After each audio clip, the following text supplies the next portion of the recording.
여러분 안녕하십니까? 청격기사 정창준입니다. 지난 주말 국민의힘에선 초유의 대선 후보 교체 사태가 있었습니다. 단일화 협상 난항에 국민의힘 지도부가 새벽 시간 한덕수 전 총리로 후보 교체를 단행하고 나선 겁니다. 하지만 당원들의 벽에 막혀 결국 후보 교체 시도는 하루 만에 막을 내렸고 우여곡절 끝에 김문수 후보가 국민의힘 대선 후보로 등록했습니다.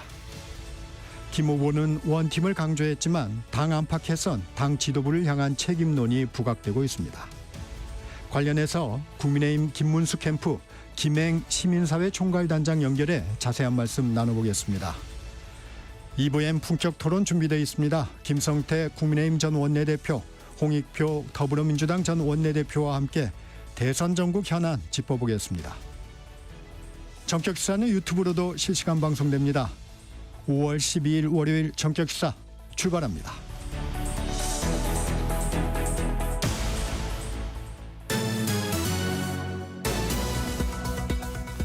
뉴스브리핑 시작합니다. 한국경제신문 최영찬 기자 나와 있습니다. 안녕하세요. 안녕하십니까.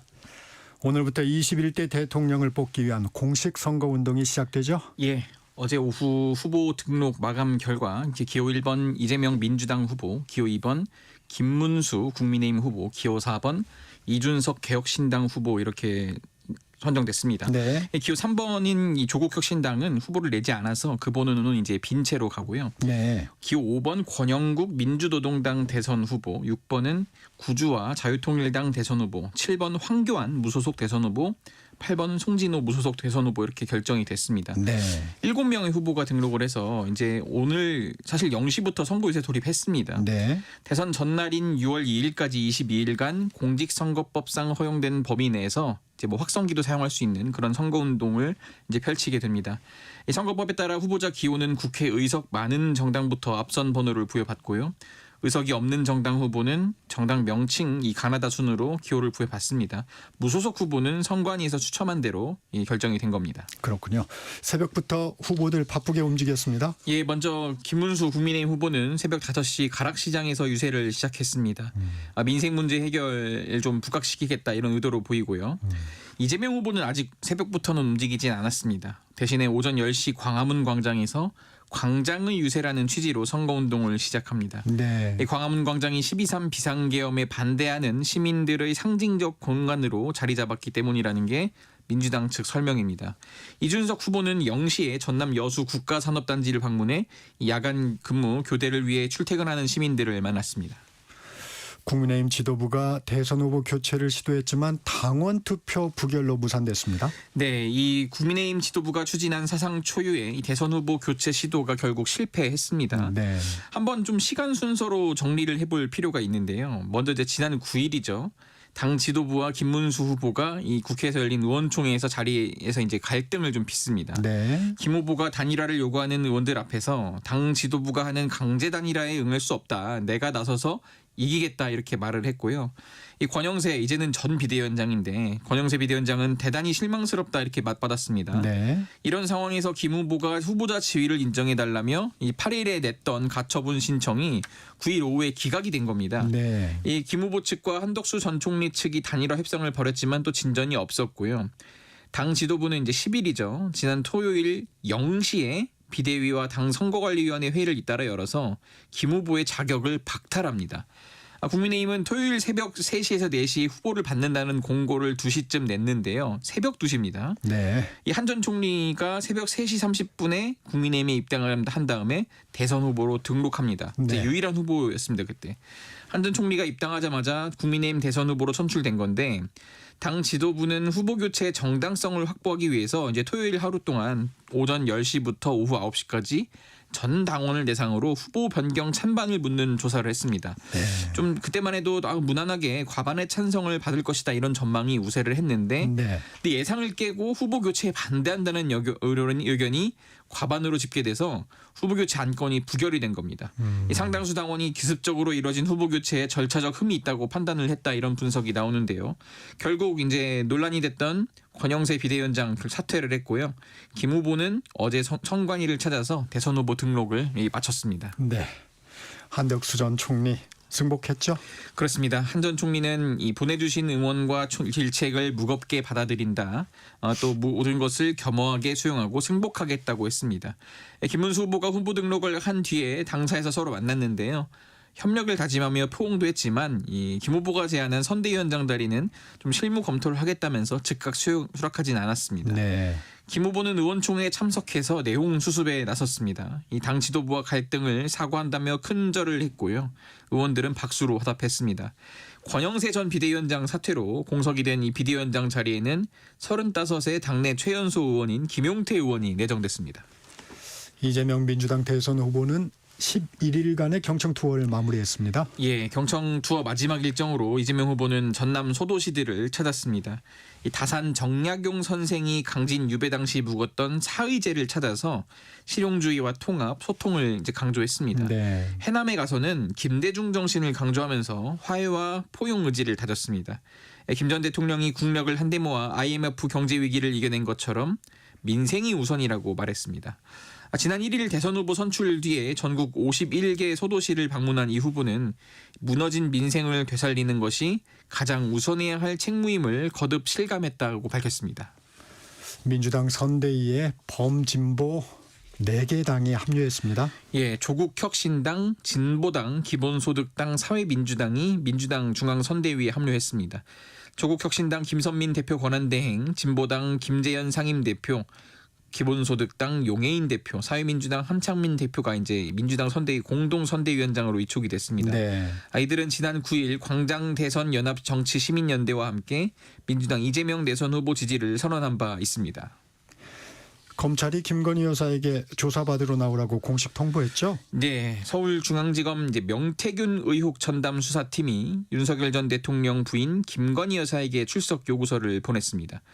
피의자 신분으로 이번 주 중 검찰청에 나오라는 겁니다. 네. 김 여사는 지난 2022년 대선 과정에서 이 명 씨에게 무상 여론조사를 받은 대가로 같은 해 보궐선거에서 김영선 전 국민의힘 의원 공천에 개입했다는 의혹 등을 받고 있습니다. 네. 수사팀은 지난 2월 창원지검에서 명 씨 사건을 일부 넘겨받은 다음에 김 여사 측에 대면 조사 필요성을 여러 차례 전달을 했는데 이 조율이 잘 안 된 겁니다. 그러자 소환 절차에 착수한 것으로 보이는데요.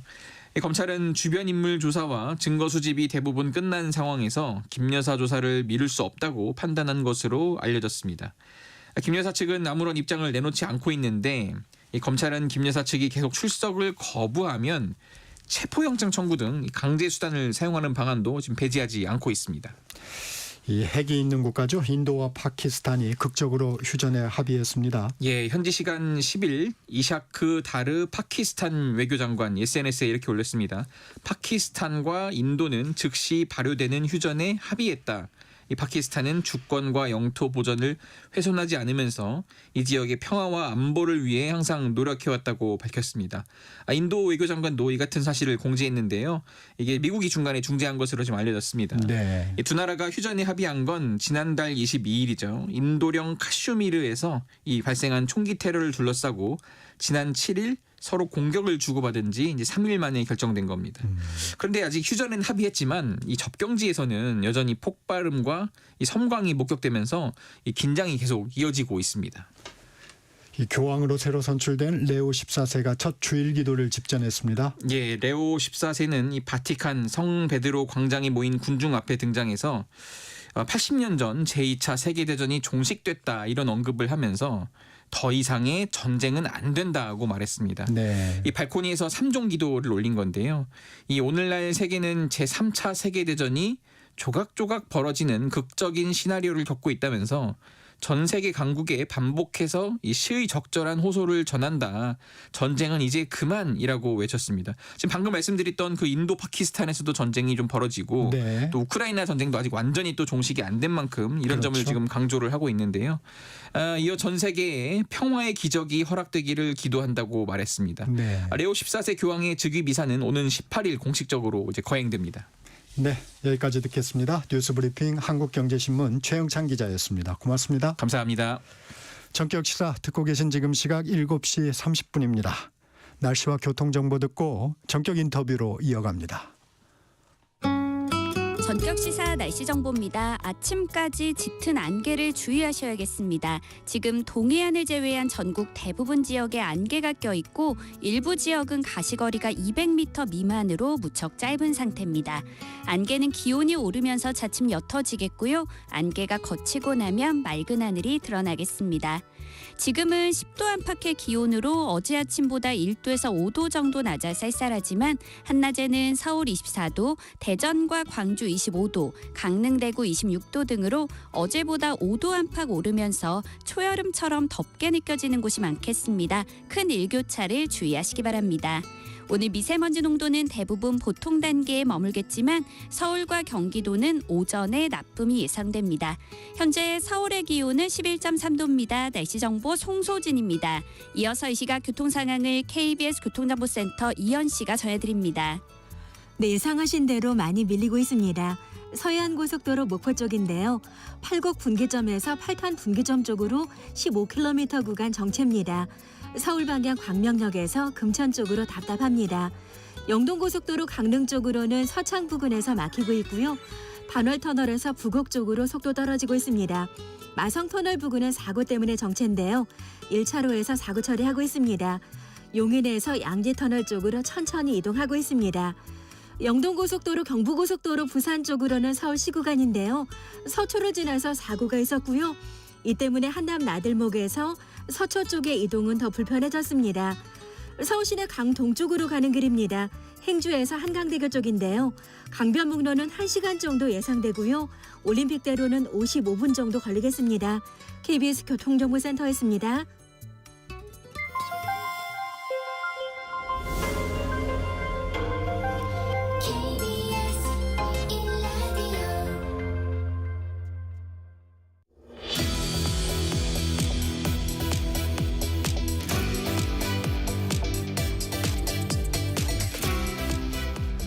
전격 인터뷰 오늘은 먼저 김행 국민의힘 김문수 캠프 시민사회 총괄단장 전화 연결합니다. 김행 단장님 나와 계십니까? 네, 안녕하세요. 네. 네. 김문수 후보 어제 선관위의 대통령 후보 등록을 마쳤습니다. 네. 지난 주말과 휴일 긴박한 상황의 연속이었는데 그 상황 어떻게 네. 지켜보셨습니까? 저희는 목이 떨어졌죠. 칼로. 네, 진짜 목이 떨어져 나가는 그런 아픔을 느꼈고요. 상상할 수 없는 일이 벌어졌다고 생각을 합니다. 기적이 일어난 거죠. 다시 후보 등록을 할 수 있었다는 것은 기적입니다. 기적. 그것은 우리가 만든 기적이 아니고 우리 당원들이 만든 기적입니다. 그래서 저희는 당원만 믿고 갔는데 민주당과 우리의 차이가 그겁니다. 민주당의 당원들은 절대로 만들 수 없는 이런 기적을 우리 국민의힘 당원들이 만들어냈습니다. 지금 기적이라고 표현해 주셨는데 사실 네. 전당원 투표에서 후보 교체가 부결될 것이라고는 예상 못했죠? 예상 못했죠. 아시다시피 질문지가 네. 질문지 내용 잘 아시죠? 네. 당원이냐 이렇게 묻고 한덕수 후보로의 교체로 찬성하냐. 그다음에 세 번째 그게 다시 한번 또 묻습니다. 확실하냐? 뭐 이렇게 세 가지만 있어요. 네. 질문지에 김문수 후보의 이름이 들어가지도 않았어요. 그냥 당원이냐? 교체에 찬성하냐? 한덕수 총 후보로 교체에 찬성하냐? 이런 식의 질문지를 만든다는 것은 있을 수가 없기 때문에 완전히 포기하고 있었습니다. 어떻게 질문지 구성을 이렇게 합니까? 그런데 그날 10시부터 우리 캠프 앞에 네. 국민의힘 당사 앞에 전국에서 어떻게 국민들이 모였는지 모르겠어요.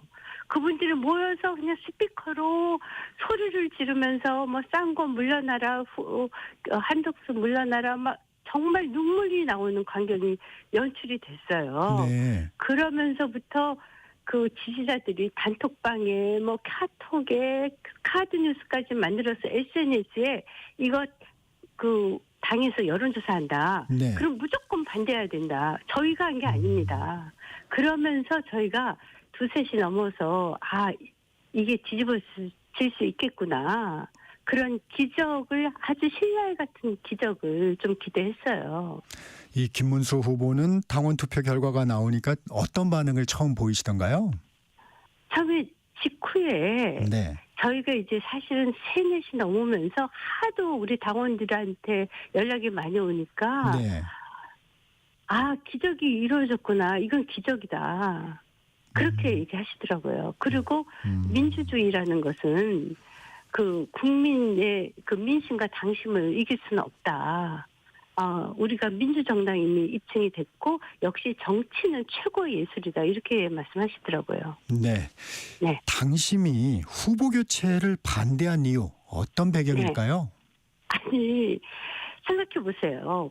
당원들이 뽑은 또 국민이 뽑은 정정당당한 전당대회를 통해서 선출된 대통령 후보가 우리 당에 입당한 지 30분이 안 된 분에게 교체한다는 게 말이 됩니까? 전 세계 어떤 정당사에 이런 일이 있습니까? 입당한 지 30분 만에 대통령 후보가 되다니요. 있을 수가 없는 일이 일어난 거예요. 그것도 여론조사 결렬됐다 이거거든요. 네. 여론조사 결렬됐다. 그 책임이 김문수 후보 쪽에만 있습니까? 저희는 여론조사를 어떻게 쓰지 타결시키려고 했어요.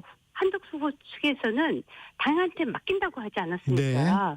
그런데 그쪽에서 2명을 보내갖고 철저하게 거부했습니다.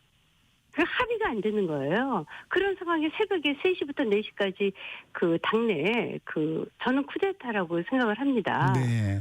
상상할 수 없는 쿠데타가 일어나서 후보가 교체되고 1시간 만에 정말 전격적으로 부산에 계신 분이 어떻게 1시간 만에 32가지 서류를 갖고 등록을 합니까? 범죄기록부 범죄조에서 떼려면요 일주일 걸려요. 네. 네. 한덕수 후보 측은 후보 등록 이후에 단일화를 하자는 건 단일화 안 하자는 거 아니냐 이렇게 얘기를 했잖아요. 그렇죠. 아니 그게 말이 안 되는 게요. 네. 지난 대선 때 윤석열 후보 또 안철수 후보의 단일화는요. 이미 투표용지 인쇄가 다 되고 난 다음에 단일화가 됐어요. 그래서 투표용지에 보면은 윤석열, 안철수 이름이 다 있습니다. 그거는 전날까지 하면 돼요. 정몽준, 노무현 단일화도요. 막판에 이루어졌어요. 아니 그것이 후보 등록 전까지 할 수 없다. 이렇게 말도 안 돼. 우리 그러면 그렇게까지 급하시면요. 오셔서 경선을 하셨어야죠. 아니 후보 등록 교체하고 등록해서 30분 만에 입당이 돼서 대통령 후보가 되면 상상할 수 있겠습니까? 그 데드라인은 누가 정합니까? 일단 그렇죠? 후보 측에서는 단일화 저희는 유령하고 단일화 하라는 거예요. 당적도 없는 개인하고 단일화를 하라는 거 아닙니까? 그리고 개인은 나타나지도 않고 당에 이름했다고 하고요. 단일화 약속을 안 지킨 건 아니다. 아니 저희는요. 처음부터 단일화하겠다고 경선 기간 내내 말씀을 드렸고요. 네. 전당대회 때 당일 5월 3일 날 4시에 후보로 선출이 됐습니다. 네. 그리고 3시간 후인 7시에 권영세 대표님 비상대책위원장이시죠. 네. 그리고 권성동 원내대표 그리고 이양수 사무총장이 오셔갖고 5월 6일까지 단일화 끝나되는 거예요. 그러면 4일 5일이 휴일이지 않습니까? 네. 네, 바로 그 다음날 이틀 동안 여론조사하고 6일날 발표하시겠다는 거예요. 저희는 검증을 통해서 올라온 후보입니다. 네. 한덕수 후보 쪽은 검증도 못하고 TV 토론조차 한번 못하고 8월 직후에 여론조사에서 6일날 발표하자고. 그래서 저희가 이렇게 얘기했습니다. 그러지 말고 선대위부터 구성하자. 선대위 밑에 단일화 추진단을 구성하자. 저희는 잘 아시다시피 김재원 비서실장과 네. 박계동 전 네. 의원을 임명을 했습니다. 그날. 그리고 사무총장 바꿔달라 하고 장동영 의원을 사무총장으로 임명해달라고 요청을 했죠. 다 거부당했어요. 저희가 무슨 방법으로 단일화를 합니까? 저희가 후보나 저희 캠프의 어떤 사람의 발언을 다 검색해 보셔도요. 단일화하지 않겠다는 말을 한 적이 없습니다. 네. 네. 당내에선 네, 말씀하세요. 당내 프레임입니다. 네, 이거는 저희 후보를 능멸하는 프레임에 불과하다고 생각해요. 그렇지만 이 말을 더 이상 하는 건 의미도 없어요. 네. 오늘부터 본격적으로 선거운동 시작이지 않습니까? 그렇죠. 저희는 당내에서 무조건 화합해서 20일 전쟁을 치러야 됩니다. 이제는 저희가 억울한 것을 제가 캠프 쪽을 대변해서 마지막으로 항변을 좀 해보는 거예요. 네. 네, 이제는 당내 화합을 해서 선거 치러야 돼요. 이 네. 화합을 강조하셨는데 네. 당내에선 책임론이 좀 부각되고 있습니다. 네. 한동훈 전 대표는 친윤 쿠데타 세력의 책임을 물어야 한다고 했고 홍준표 네. 전 시장은 지도부와 한덕수 배후조종 세력들은 정계 은퇴해야 한다고 말했습니다. 이 문제는 어떻게 풀어야 될까요? 네, 그분들은 그렇게 얘기할 수 있어요. 네. 근데 저희는 출마자 당사자입니다. 예컨대 지금 원내대표 바꿔라. 원내대표는 임기가 있습니다. 네. 그리고 지금 원내대표 선거하면 개파 분쟁이 일어났어요. 선거 못 치러요. 그래서 저희는 이미 이런 상황이 국민의 힘에 의해서 또 당심에 의해서 정리가 되지 않았습니까? 그래서 권성동 원내대표가 됐든 성일정 의원님이 됐든 누가 됐든 다 이제는 함께 우리 후보 김문수 후보를 위해서 뛸 거라고 믿어 의심치 않습니다. 지금 책임론을 따질 만큼 한가한 입장이 아니에요. 이미 민주당의 이재명 후보는 선거운동 뛴 지가 오래되지 않았습니까? 네. 저희는 오늘 이제 처음 김용태 비상대책위원장님 이번에 어저께 임명했죠. 네. 그분하고 오늘 5시부터 가락시장을 도는 것이 첫 일정입니다. 다소 의외였어요. 그 비대위원장 김용태 의원의 인선 배경은 뭡니까? 일단 그분이 참 개혁적인 목소리를 많이 내셨고 그렇죠. 네. 그래서 그 부분에 대해서 우리 후보께서 굉장히 공감하는 부분이 많았습니다. 그동안.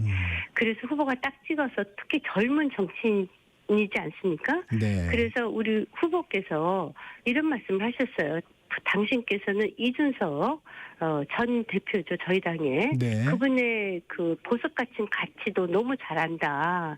이제 우리 당이 제2의 이준석, 제3의 이준석, 새로운 정치 신인들을 아주 화끈하게 끌어올려야 된다. 네. 지금의 눈에 띄는 적임자는 김용태 비상대책위원장이라고 생각한다. 그래서 꼭 그분을 모셨으면 좋겠다. 이렇게 간곡하게 말씀을 하셨어요. 네. 그리고 아마도 개혁 코드라든가 민주화에 대한 신념 이런 것들이 후보하고 굉장히 맞았던 것 같아요. 이 선거를 이끄는 핵심 중에 하나가 또 사무총장인데 네네. 사선의 박대출 의원 친윤계예요. 이건 뭐 네네. 화합의 의미를 담은 건가요? 그거는 사실은 이제 여러 가지 의미가 있지만 가장 큰 거는 이번에 우리가 당심의 위대함을 알지 않았습니까? 네. 근데 이제 이것은 뭐 꼭 바람직하다고 볼 수는 없지만 우리 당의 가장 당원이 많은 쪽이 PK 부산 경남 지역의 당원이 제일 많아요. 네. 그러니까 그분들에 대한 고마움도 있고 바둑둘 때 아생연을 살탈하고 저희가 확고한 지지층을 가진 데부터 훑을 수분이 없어요. 지금은 네. 시간이 없어서요. 네. 그러고 저희 아시다시피 수도권이 좀 약합니다. 그래서 PK 쪽에 지역 안배를 한 부분도 분명히 있고요. 아하. 또 하나는 이제 박대출 의원이 4선 의원이고 네. 당의 실무에 대해서 굉장히 밝으신 분이거든요. 그런 점도 높이 샀죠. 네. 결국은 아름다운 단일화는 이뤄내지 못했습니다. 이 네. 부분이 본선에 미칠 영향은 어떻게 보세요? 저는 이번에 우리 국민들이 기적을 봤다고 생각을 해요. 네. 이번에 우리 김문수 후보가 되는 것은 또 다른 기적입니다. 이 기적은 유성룡 대감이 쓰신 징비록 있죠. 네. 징비록에 보면 임진왜란 7년 동안 수도 없이 많은 기적이 일어났습니다. 네. 그 기적은 민심이 만들었어요. 백성들이. 그래서 거기에 보면 천찬이라는 말이 있어요. 하늘천 도울찬. 하늘이 도왔다. 하늘이 도우는 거는 국민이 하늘을 움직인 거예요. 저희는 대한민국 국민이 저 범죄 세력인 이재명을 절대로 용납하지 않을 것이라는 믿음을 갖고 있습니다. 그래서 국민들이 가장 깨끗한 후보 김문수 후보를 찍어줄 거라고 그런 기적이 일어날 것이라고 믿습니다. 김문수 후보 광폭의 빅텐트를 통해서 국민 통합이 중요한 때라고 밝혔습니다. 네네. 빅텐트 행보 어떻게 진행될까요? 저희는 이제 후보께서 손학규 전 네. 대표님이라든가 필요하시다면 이낙연, 유승민, 이준석 그 대표님 등을 다 만나시려고 지금 계획을 잡고 있고요. 네. 그리고 이번 경선에서 함께해준 7분의 소중한 그 인재들, 네. 의원님들, 그분들하고도 다 지금 그 전화 통화도 하고 만나고도 있고 대화를 나누고 있습니다. 네. 이분들의 그 오로지 한 가지 목적은요. 지금 당장 김문수 후보를 지지 않을 수도 있지만 네. 이재명 후보가 대통령이 되면 대한민국은 독재 국가로 바뀌고 그 미래의 모습은 정말 끔찍한 재앙이라고 생각을 해요. 그거를 막는 데는 적어도 전부 다 합심해 줄 것이라고 저희는 생각하고 있습니다. 이준석 개혁신당 후보는 김문수 후보와의 단일화는 불가능하다. 계엄이나 네. 탄핵에서 입장이 네. 갈린다고 부정적 입장을 밝힌 바 있는데 네. 이 변화할 수 있다고 보시는 건가요? 저는요, 계엄과 관련된 부분은요, 우리 후보도 처음부터 끝까지 계엄을 반대했다. 자기가 당신께서 그 자리에 있었으면 대통령한테 목숨을 걸고라도 반대했다라고 수도 없이 밝혔습니다. 네. 그래서 그 점에 있어서는 다르지 않고요. 그리고 이제 탄핵 부분에 관해서는 네. 저희 당은요, 이번이 두 번째 그 대통령이 탄핵이 됐습니다. 지난번 8년 전에 박근혜 대통령 탄핵됐을 적에 저희 당에 60여 분이 국회의원이 찬성을 했습니다. 그 결과는요, 결국은 문재인 정권의 탄생으로 이어졌어요. 조기 대선에 우리는 준비를 못하고요. 네. 저희는 당을 살려야 정권을 연장을 재창출을 할 수 있지 않습니까? 그런 절박한 심정이 있었습니다. 그리고 사실은 그 탄핵 부분에 있어서 네. 대통령이 어쩔 수 없이 계엄할 수 분이 없었던 부분에 있어서 당내에서 같이 반성하고 당내에서 해결책을 찾았으면 더 좋았겠다라는 것이 후보와 저희들의 생각이에요. 네. 네네. 김문수 후보가 언급했던 그 빅텐트 대상이었던 이낙연 새미래민주당 상임고문은 출마를 네. 포기하고 다른 사람의 선거를 돕지 않겠다고 했습니다. 네. 어려운 거 아닌가요? 네, 다 모시기는 어려울 거라고 저희도 생각을 하고 있어요. 네. 그렇지만 그분의 행보가 절대로 이재명 후보를 도울 거라고는 생각하지 않습니다. 그러니까 우리 텐트 안에 들어오시든 안 들어오시든 저희는 같은 지향점을 향해서 간다고 판단하고 있어요. 단장님 아마 이 문제도 좀 고심하실 것 같은데 김문수 네. 후보의 그 중도 확장성에 대한 우려 이 부분은 네. 어떻게 극복해 나가실 계획인가요? 네, 지난번 관훈클럽에서 네. 후보께서 하신 말씀인데요. 네.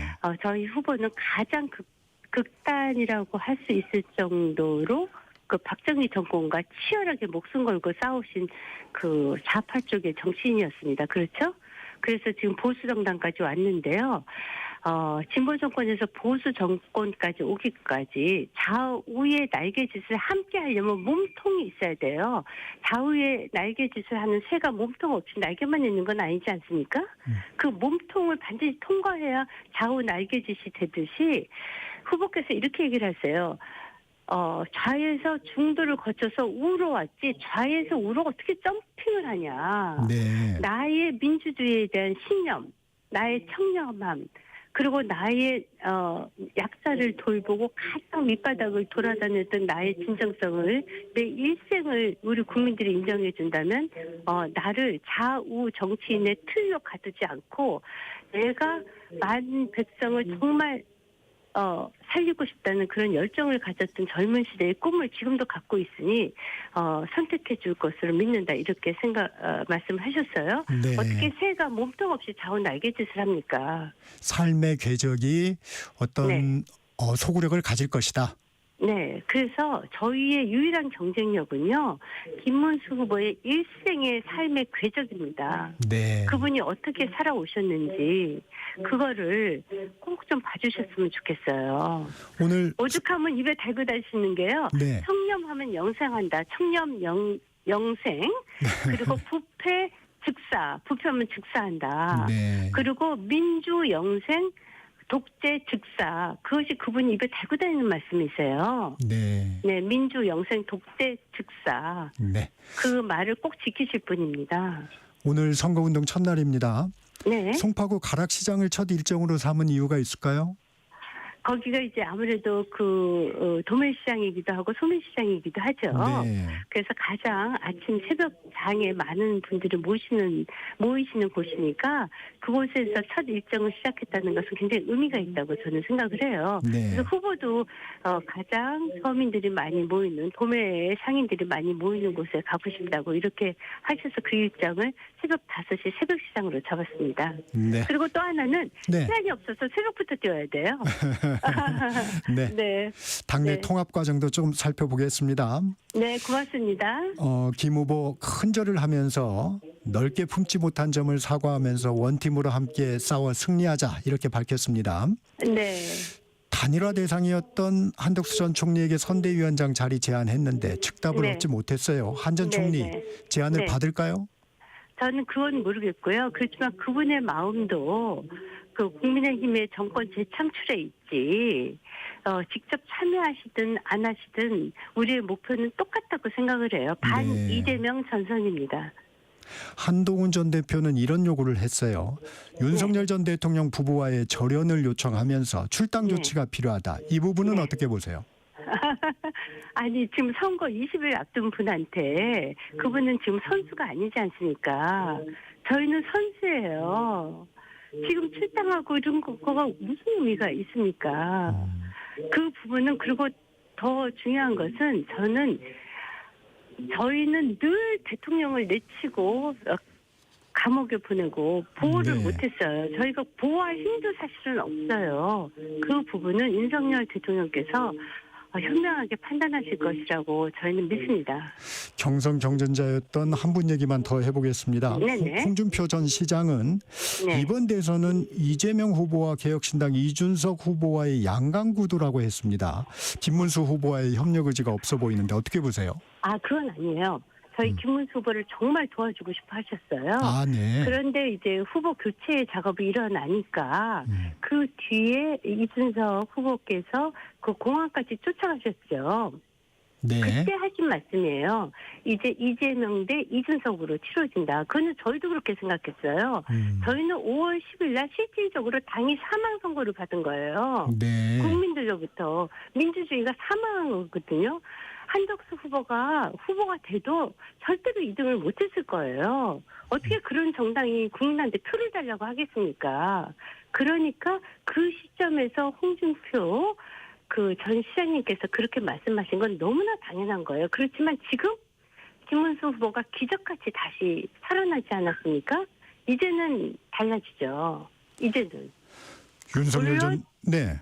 네, 물론 이준석 네. 그 후보께서 캐스팅 보트를 질 수 있지만 그 표에 확장성은 있다고 봅니다. 그래서 저희가 마지막까지 저희 당과 함께 이재명 후보를 상대로 싸우자라고 단일화를 요청할 겁니다. 윤석열 전 대통령이 김문수 후보의 지지를 선언했습니다. 이번 선거에서 우리는 반드시 승리해야 하며 승리할 수 있다. 네. 단결을 주문했는데 메시지를 낸 시점 내용 어떻게 보세요? 네, 저희는 사실 그 메시지를 언론 보도를 통해서 알았는데요. 네. 일반적인 얘기만 하자면 특정인이 아니고 전직 대통령 중에서 가장 메시지를 많이 내시는 분은 문재인 전 대통령이세요. 그분은 퇴임하시면서 조용히 살고 싶다고 하셨는데 정말 시끄럽게 사시죠. 매사 사상건건 정치에 개입을 하십니다. 그런데 그런 마련에서는 그래도 상대적으로 윤 대통령이 절제해 계신 분이고 그거 하나하나 일비하면요. 아니 문재인 대통령 사사건건 개입하시지 않습니까? 네. 네. 그러니까 그렇게 비교하시지는 않았으면 좋겠어요. 저는 일반론적으로 전직 대통령들께서는 국가를 위해서 재임기간 동안 헌신하셨으니까 이후의 정치는 후배들께 맡겼으면 좋겠다라는 것이 일반론적인 말씀입니다. 후배들한테 맡겼으면 좋겠다. 네네. 출마자가 있지 않습니까? 네. 아무래도 캠프 입장에서는 중도 확장을 막는 악재라는 당내 반응도 있고 좀 신경이 쓰이는 부분이긴 하죠. 네, 그건 사실입니다. 네. 네. 민주당 내에서는 선거 구도가 탄핵 찬성과 반대, 이재명 후보와 윤석열 전 대통령 구도가 되면 유리하다는 판단을 하고 있는 것 같습니다. 네. 이 같은 선거 구도는 어떻게 바꾸시겠습니까? 탄핵을 굉장히 반대하는 국민 여론이 높았던 것, 찬성을 하는 국민 여론이 높았던 네. 것도 맞습니다. 네. 그렇지만 지난 1, 2월에 그 탄핵을 반대하면서 그 전국에서 쏟아져 나온 국민들도 있어요. 네. 저희가 동원한 사람들이 아닙니다. 그분들이 그렇게 길에 나와서 밤새도록 외쳐댔었던 것은요. 범죄 집단만큼은 막아야 된다.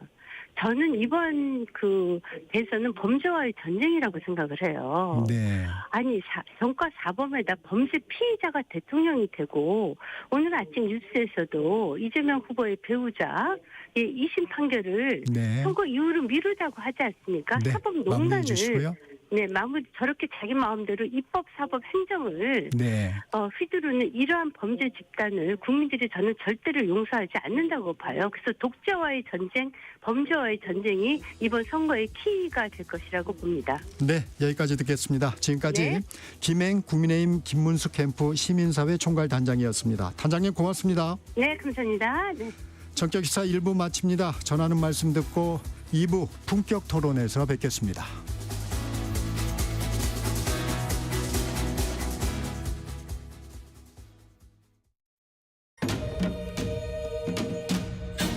광복 80년 KBS 라디오 캠페인 밸류업 대한민국.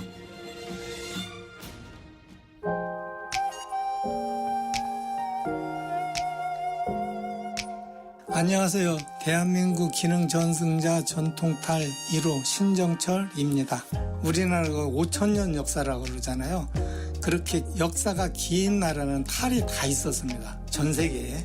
그 우리나라의 탈 문화는 소통의 역할을 했다고 보죠. 많은 사람들의 희노애락을 탈로서 풀고 살았다고 보면 됩니다. 먹고 살기 위해서 처음에 시작을 했었습니다. 그렇게 귀한 탈을 만들다 보니 이거는 그렇게 만들어서 돈 벌자고 하는 게 아니라 이 탈 문화를 공부해서 학생들한테도 알릴 수 있는 계기가 됐으면 좋겠다 해서 연구하기 시작했죠. 탈은 표정을 굉장히 중요시해요. 백정이다. 소를 때려잡는 사람 같이 표정을 조각을 해야 되는데 분해다 그러면 분해는 볼 때 바로 반하게끔 만들어야 돼요. 그게 가장 또 힘들어요. 그래서 중점적으로 한다면 탈의 표정, 그게 가장 포인트라고 하겠습니다. 우리나라에 해학적인 탈들이 많이 있거든요. 보기만 해도 기분이 좋아지고 그러거든요. 그런 탈을 좀 많이 연구하고 전통을 좀 살려서 앞으로 활발하게 교육했으면 좋겠습니다. 광복 80년 우리가 가야 할 길을 묻습니다. KBS 라디오 캠페인 밸류업 대한민국이었습니다.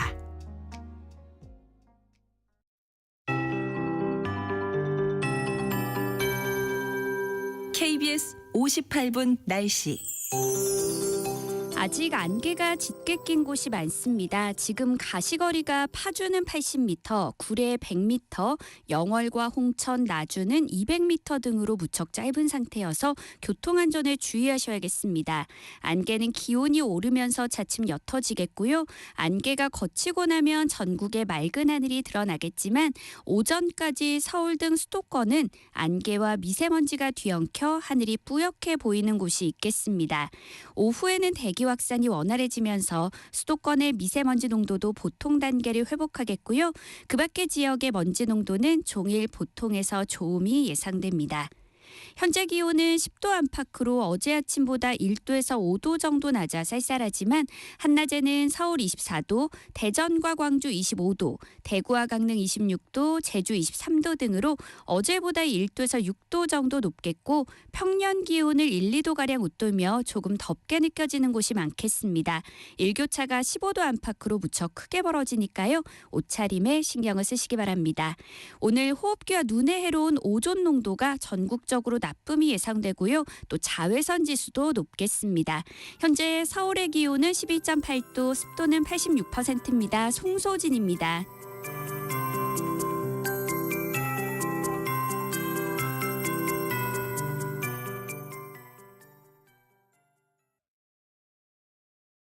정성을 다하는 국민의 방송 KBS가 8시를 알려드립니다. AM 711kHz, FM 97.3MHz, KBS 1라디오입니다. HLKA.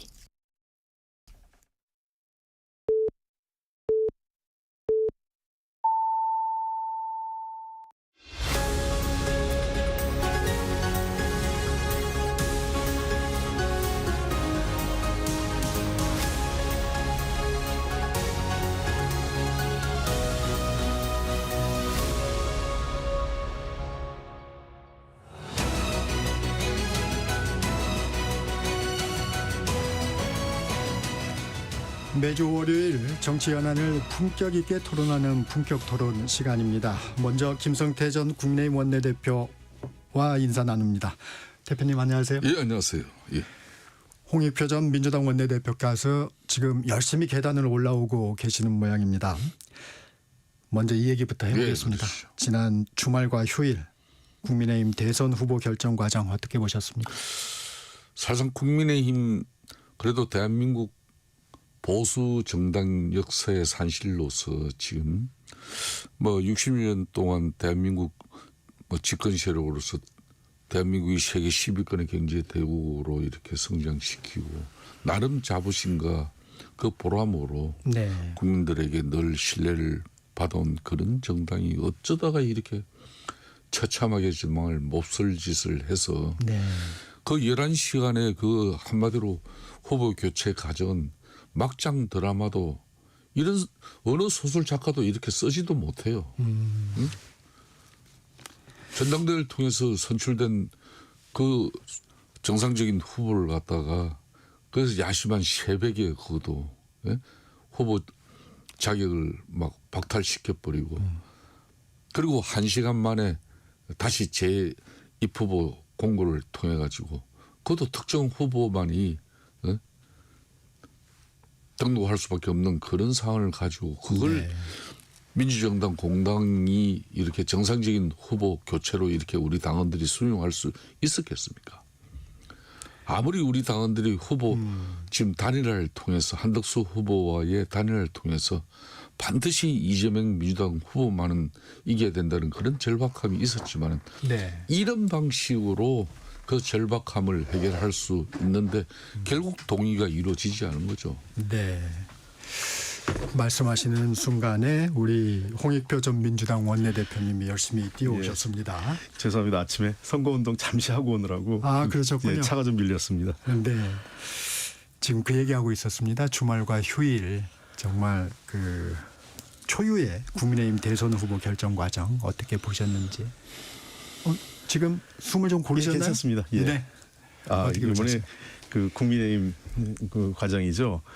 그 사실 김성태 대표님하고 저하고 여러 차례 우려를 많이 했어요. 네. 이 방송에서도 과정이 그 제가 보기엔 후보들 예를 들면 한덕수, 김문수 두 후보들의 문제도 있겠지만 더 큰 문제는 사실은 지도부의 문제가 제일 컸습니다. 이 과정에서요. 그러니까 처음부터 이렇게 무리하게 공정성 시비나 형평성 시비를 불러일으키게 사실상 한덕수 후보 추대 분위기로 몰아간 것도 문제였고요. 그래서 진짜 깜짝 놀랐습니다. 저는 밤사이에 자서 몰랐는데 네. 새벽 1시에서 새벽 한 4시 사이에 그런 일이 일어날 거라고는 상상도 못했어요. 민주적인 정당에서. 결국은 그렇게 무리한 그 과정이 그 제가 보기에는 훨씬 더 국민의힘 당원들은 상식적인 판단을 했다 이렇게 보입니다. 그 부분이 좀 놀랍습니다. 후보 교체 찬반을 묻는 당원 투표가 부결이 됐어요. 네. 사실 김문수 후보 측에서도 전혀 예상을 못하고 이건 기적 같다 뭐 이런 표현도 하던데 당심의 이 같은 선택 어떤 이유라고 보십니까? 그러니까 국민의힘 당원들이 뭐 70% 가까이는 한덕수 후보의 단일화를 강력하게 염원하고 바랬습니다. 그 목적이 뭐냐? 민주당이 이재명 후보를 이기기 위한 하나의 그냥 수단으로서 이거는 필연적으로 본 거예요. 그런데 그 방식이 정당 민주주의를 갖다 훼손시키면서 국민들에게 그러면 우리 보수 진영만 그런 정말 몹쓸짓 볼상사놓은 짓에 우리만 이해하고 우리만 눈 감아서 이게 국민들로부터 이렇게 선택이 우리가 이재명 대통령 되는 걸 막아내면서 우리의 뜻을 이룰 수 있다면은 또 모르지만은 우리 당원들의 국민적 상식을 저버리는 그런 당원들이 아니에요. 네. 이건 누가 봐도 지도부가 잘못된 쉽게 말하면 행위를 한 것에 대한 우리가 선거에 말 문제가 생기더라도 나는 심지어 우리가 후보를 못 내는 한이 있더라도 지도부에서 이런 방식으로 후보를 교체하는 것은 동의하지 않는다. 그게 그래도 그나마 우리 당원들이 그래도 건강한 모습으로 살아있다는 방증이 된 거죠. 이 당원들의 상식적인 판단이라고 했는데 그 부분은 홍 대표님도 예상하지 못했죠? 저도 예상을 못했습니다. 사실 그 직전까지도 뭐 여러분들하고 국민의힘 계신 분하고도 제가 대화를 했었는데 그날 그 토요일 날 저녁까지도 그때도 다들 뭐 당원 투표를 그 만약에 이제 신임 투표를 물어보면 찬반 투표를 물어보면 한덕수 후보가 유리하지 않겠냐. 왜냐하면 그동안 국민의힘과 그 당원과 지지자들 물어보면 뭐 최소 10% 이상의 그 두 후보 간의 격차가 있었거든요. 그런 측면에서 근데 제가 보기에는 이런 게 있었던 것 같아요. 그날 밤에 너무 무리한 그 상황이 벌어지면서 네. 도리어 국민의힘 당원들이 지도부에 대한 심판을 한 것 같아요.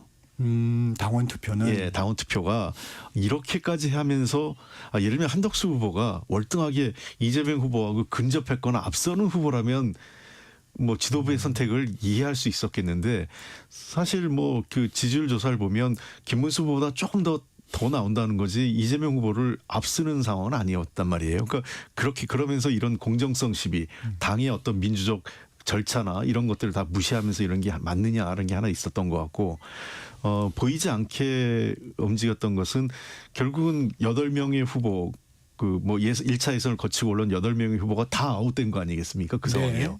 그러니까 그 후보들의 지지했던 사람들이 이게 뭐지 그러면 우리는 그동안 뭐 헛개비를 보고 그 경선을 했던 건가? 이런 식의 이제 약간 자괴감, 분노 이런 것들이 결집된 것 같아요. 특히 아마 한동훈 후보를 지지했던 대략 한 40% 가까운 지지율이 있었잖아요. 그 사람들에게는 훨씬 더 그게 크게 작용했던 것 아닌가 당원들이. 네. 그러면서 제가 보기에는 생각하지 못한 그러니까 홍준표 후보를 지지했던 분들, 한동훈 후보를 지지했던 분들, 안철수 후보를 지지했던 분들 이런 분들이 묘하게 결집을 한 거 아니냐 이렇게 보입니다. 이 김성태 대표님한테 이것 좀 여쭤보겠습니다. 김문수 후보는 즉시 단일화하겠다. 이 약속 지킨 건가요? 안 지킨 건가요? 내가 한 번도 단일화를 안 하겠다고는 안 했다. 맞습니다. 그분이 뭐 단일화 하죠. 단일화 하는데 그 단일화라는 것은 자신도 그까지 그 단일화의 중심에 그러니까 선택받는 그 자체를 갖다가 포기한 적이 없는 거죠. 그러니까 이제 국민의힘 지도부 입장이나 윤석열 대통령의 측근 세력들은 그렇게 해서 한덕수 후보를 꽃가마를 태우고자 했지만은 저는 타방에서도 그랬고 이 방송에서도 그렇습니다. 한덕수 대행이 본인이 정치적 소신을 가지고 윤석열 정부 국무총리 3년 해보니까 과도한 입법 권력의 중심에 섰던 이재명 민주당 대표가 이게 대통령 권력, 통치 권력마저도 손에 쥐면은 대한민국이 정말 위험해진다.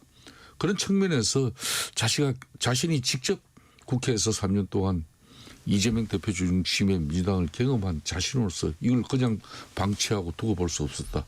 그래서 자기가 발가도 붙이고 나왔다. 그런 대응이라는 그런 국민적 막중한 사명 책임감도 이걸 얻어먹지만 어쩔 수 없다. 그럼 처음부터 이 경선에 그렇게 뛰어들어야 되는 거예요. 그래서 그 경선판이 이게 진흙탕인 거는 틀림없잖아요. 부모 애비 자식 간에도 이 권력은 나누는 게 아니에요. 그 치열한 경선을 통해서 선출된 후보가 어느 날 하루아침 총리 뭐 하다가 그런 대응이 사퇴했다고 해서 자기가 공당의 후보직을 갖다 포기하면서 그분에게 이렇게 상납하는 그런 후보가 어디 있겠냐 말이에요. 그러니까 공정한 이제 앞으로 단일화 절차인데 그 단일화 절차도 본인이 시간 끌어버리면 사실상 한덕수 후보는 견딜 뭐 재력이 여력이 없는 거죠. 그걸 알기 때문에 뭐 한덕수 후보 입장에서는 정치가 그런 거 몰랐냐 이거예요. 네? 저는 그런 측면에서 김문수 후보도 단일화를 뭐 당원들이나 국민들에게 천명을 하고 당선됐지만은 그 약속을 그렇게 조속하게 이행하면서 지켜내지 못한 부분에 대해서는 이건 앞으로 선거 과정에서도 대국민 사과를 분명히 해야죠. 우리 당원들에게도.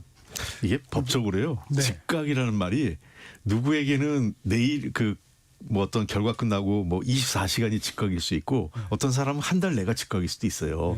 그래서 이런 뭐 어떤 시한을 예를 들면 김문수 후보가 거짓말을 했다고 할 때에는 내가 예를 들면 뭐 5월 뭐 그 11일까지 뭐 후보 등록 전까지 하겠다. 끝내겠다 이런 얘기를 했으면 거짓말이겠는데 그런 게 아니라 즉각하겠다 바로 하겠다라는 얘기는 제가 나중에 그때 뭐 법이나 판결 이런 거는 누구에게는 바로나 즉각이 네.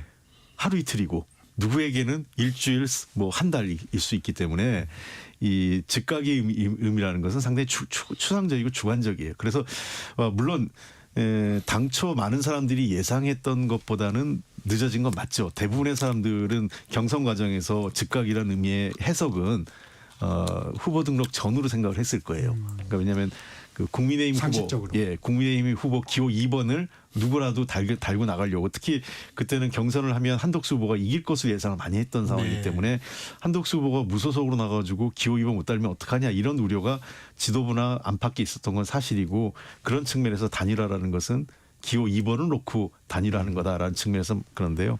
근데 저는 그래서 결과론적으로는 국민의힘으로서는 최악은 피했다 이렇게 봅니다. 네. 왜 최악은 피했냐? 만약 이게 갔으면 가처분 신청 들어가고 예컨대 그렇죠. 그럼 정말 불상사나웠을 거 아니겠어요? 최악의 경우 후보를 못 낼 수도 있었고 그런데 두 후보도 결단하지 못하고 그다음에 그 지도부는 정말 이거를 엉망진창으로 끌고 가는 이런 상황을 그래도 국민의힘 당원들이 해소했다. 그것은 제가 보기에는 그나마 거꾸로 제일 나은 상황이 된 거 아니냐 싶은 생각이 듭니다. 최악의 상황에서. 이 두 분이 당을 이끌었던 원내대표 출신이시니까 이 부분도 좀 여쭤보겠습니다. 요즘에는 법 공부도 많이 하는데 이제 국민의힘 당원까지도 이제 공부를 해야 되는 상황인데 이 후보 단일화가 안 됐다. 그래서 예를 들면 후보를 교체할 수 있는 거 이런 부분은 지금 당헌 74조에 대한 해석 부분이에요. 어떻게 보십니까? 국민의힘 당원 당규에 후보 단일화를 본인이 약속했다고 해서 그러니까 경선 과정에서 자기는 후보 단일화를 반드시 이뤄내겠다. 네. 그걸 천명했다고 해서 그걸 또 실천하지 않았다고 해서 후보직을 박탈하는 그런 당헌 당규의 규정이 없어요. 말 그대로 이제 본인의 정치적 어떤 소신을 밝히고 그걸 이제 경선에서 또 의미 있는 득표로 이끄는 선거 전략은 됐지만은 그게 쉽게 말하면 경선 과정에서 후보 입후보 등록하고 한덕수 지금 대행이 이제 이 경선 마지막쯤 해가지고 이제 대행직을 사퇴하고 이렇게 정치판에 뛰어들 거니까 그분하고 반드시 단일화를 이뤄야 된다는 뭐 서약서를 국민의힘이 이걸 후보들로 또 받고 경선을 치는 것도 아니거든요. 그렇기 때문에 그건 어느 한 후보에 어찌 보면은 경선 전략이에요. 자기가 되고 나면은 손쉽게 한덕수 대행하고 단일화를 이뤄낼 수 있다는 그런 믿음을 준 것이죠. 국민들과 당원들에게. 그런데 그걸 이루어지지 않았다고 해가지고 국민의힘 당헌 당규 74조는 상당한 사유가 있을 때는 뭐 쉽게 말하면 후보를 교체할 수 있는 그런 규정이 있어요. 그 상당한 사유라는 게 단일화를 하지 않았다고 해가지고 이 상당한 사유라는 것은 쉽게 말하면 후보를 뽑아놨는데 선거 뭐 입후보 등록하기 전에 이게 뭐 어떤 사고가 났다든지 여러 사망이 발생이 됐다든지 그동안 입후보 과정에서 이게 뭐 검증되지 않은 그런 도덕적이고 그런 범죄 사실 이런 게 나와서 더 이상 국민들에게 이 후보를 가지고 선거를 치르지 못하는 그런 상황이 됐을 때 상당한 사유를 봐야 되는 거예요. 그런데 이제 아까 우리 홍익표 대표님 말씀했죠. 그러면 우리 후보 경선을 통해서 치열한 그렇게 경합을 불리해서 후보의 경쟁력을 만들어 감에도 불구하고 박혀 있는 한덕수 쉽게 말하면 대행이 압도적으로 이재명과 근접한 그런 경쟁률이 나왔다 그러면 그 상당한 사유가 되겠죠 또 만든다 그러면.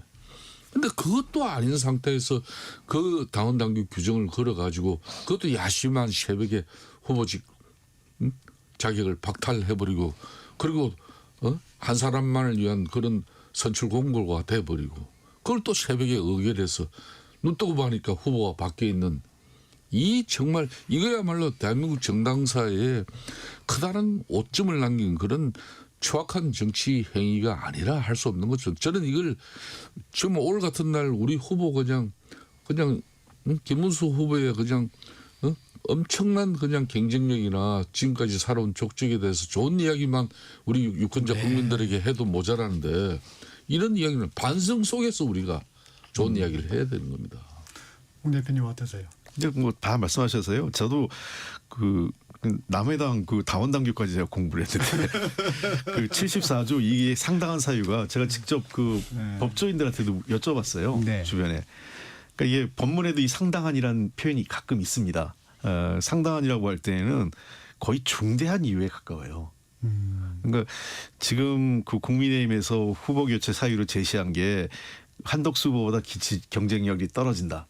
근데 두 번째는 단일화하기로 했는데 약속을 지키지 않았다. 두 가지 다 제가 보기에 해당되지 않는 거죠. 설사 약속을 지키지 않았다고 해서도 상당한 사유가 해당되지 않고 낮은 지지율이라는 것은 후보 교체할 수 있는 이유가 안 돼요, 사실은요. 그러니까 그 만약 이런 방식으로 하면 후보 지지율이 조금 낮고 못 이길 것 같으면 계속 후보 교체한 일이 반복되죠, 정당은. 그게 과거에 그 노무현 대통령 때 그 사실 노무현 대통령 일찍 뽑아놓고 지지율이 도리어 떨어지고 막 이해창 후보한테 도저히 안 될 것 같으니까 당내에 뭐 후보 단위 뭐 후단협이 만들어지고 그 노무현 대통령 후보를 낙마시키려고 이상한 시도가 있었잖아요. 근데 그때도 이런 걸 못한 거예요. 그러니까 후보 본인이 동의하지 않는 한 낙마시키기가 어려운 거고 지금 상당한 사유라고 할 때는 김성태 대표님 말씀하신 것처럼 그 후보직을 수행할 수 없을 만큼의 중대한 어떤 질병 그러니까 이제 병으로 인해서 도저히 후보직을 못할 경우 아니면 정말 몰랐던 중대한 범죄 사실이나 아니면 현행범으로 체포될 경우 예를 들면 뭐 음주운전하다가 교통사고를 내거나 뭐 그럴 일이 있지는 않겠지만 근데 그럴 정도로 해서 현행범 체포되면 그걸 후보를 할 수가 없잖아요. 그러니까 이 10명한테 물어와서 6, 7명이 바꿔야 될 한 사유가 아니라 10명이 물어봤을 때 10명 다 이건 불가피한 경우다라고 할 정도가 돼야 이게 상당한 사유가 되는 겁니다. 설명이 충분히 된 것 같습니다. 이 한덕수 예비 후보 평가도 한번 해보겠습니다. 모든 것을 당에 일임하겠다.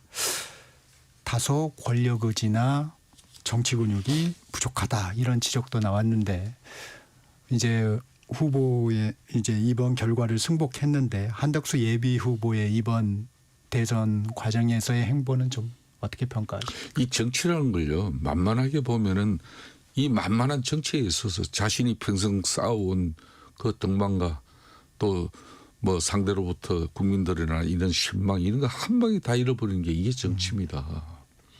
윤석열 대통령의 쉽게 말하면은 실패는 정치를 우습게 알았기 때문에 그런 거예요. 그러니까 작년 4월 총선에서 여소야대 정국을 만들어준 그 국민의 뜻을 쫓아야죠. 그 결과가 그렇게 나왔다면은 그러면 해체하고 야당하고 소통을 통해서 그렇게 해서 이 난국을 갖다 돌파하는 그런 정치력을 보여줘야 되는 것인데 그걸 통치 권력으로서 과도한 그런 입법 권력에 대응할 수 있는 유일한 대통령의 마지막 수단이 쉽게 말하면 비상대권이다. 그게 경험이다. 이런 식으로 합리화시키는 것은 그거는 이미 4월 4일 날 헌재에서 이미 대통령 파면으로 결정이 나버렸어요. 그러면은 지금도 윤석열 대통령은 국민들에게 사죄하고 특히 우리 보수 진영이 이렇게 온전한 5년 대통령 임기를 마치고 다시 본인이 사저로 돌아가서 그렇게 보수에 참 추앙받는 전 대통령이 이렇게 남기를 바랐지 누가 3년도 채 임기 마치지 못하고 뭘 이기고 돌아왔다는 겁니까? 대단한 잘못을 한 한덕수 거죠. 후보 평가를. 그런 측면에서 윤석열 대통령의 총리직을 맡은 사람으로서 본인이 좋아요. 아까 이야기했듯이 이런 과도한 입법 권력 중심의 이재명 민주당 대표가 대통령 되는 건 막아야 된다. 그런 정치적 소신이 있었다면은 본인 자신의 권력 의지를 떠나가지고 본인 자신을 갖다 한마디로 처절하게 국민들에게 익혀질 수 있는 그 진정성이 있어야 되는데 이 정치판에서는요 꽃가마를 타고 손쉽게 성공하는 사례가 절대 없습니다. 국민은 그걸 허용하지 않아요. 한 번의 실패 내지는 두 번의 실패, 세 번의 실패까지도 하면서 끊임없이 국민들에게 호소하는 그 진정성이 익혀졌을 때 국민들은 좀 모자라고 부족해도 그분에게 기회를 주는 건데 이렇게 손쉽게 그럼 누구에 의해서 손쉽게 국민의힘 이 보수 진영의 후보가 되고자 했습니까? 이분은 분명히 비판받아도 싼 겁니다.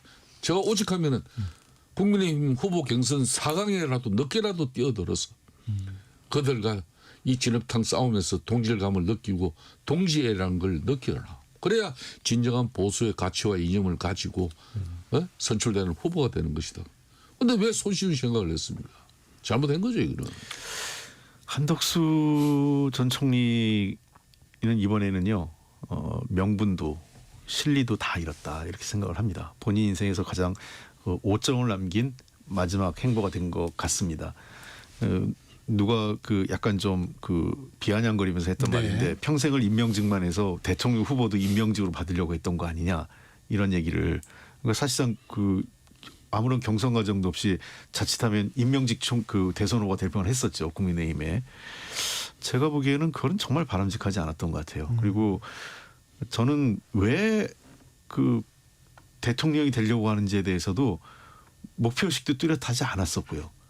그러니까 그 짧은 기간에 그러니까 본인은 아마 총리로 있으면서 대통령 할 생각을 전혀 안 했을 거예요.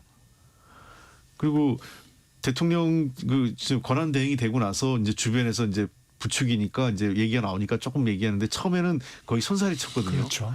네. 그런데 그러다가 어느 순간 이렇게 했을 때는 저는 여기에 기획된 사람이 있다, 세력이 있다 이렇게 보입니다. 그게 누굴까?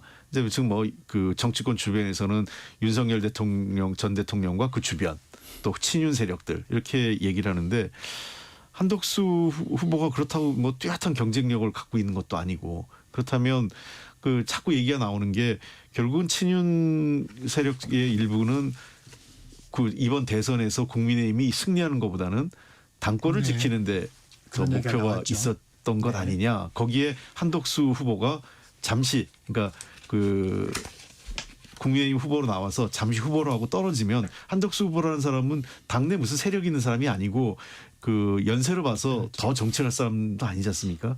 그러니까 그렇게 해서 내보내고 그 구조를 계속 끌고 가려고 했던 건 아니냐. 왜냐하면 대체로 야권에서는요 대선 후보로 당선된 낙선한 사람이 그 당권을 가져가는 경우가 종종 있습니다. 많이 있어요. 그 홍익표 대표님이 말씀해 주셨는데 이번 사태의 본질은 이미 저희 국민의힘은 대선 포기하고 당권에 당권 경쟁에 나선 것이다. 이런 얘기에 대해서는 어떻게 보세요? 뭐 그런 비판이 뭐 그런 또 자주 섞인 목소리도 있지만 거기에 전면적으로 그걸 반박하고 그게 아니었다. 이렇게 이야기할 수 있는 그런 지금 현재 분위기도 아닌 건 사실이죠.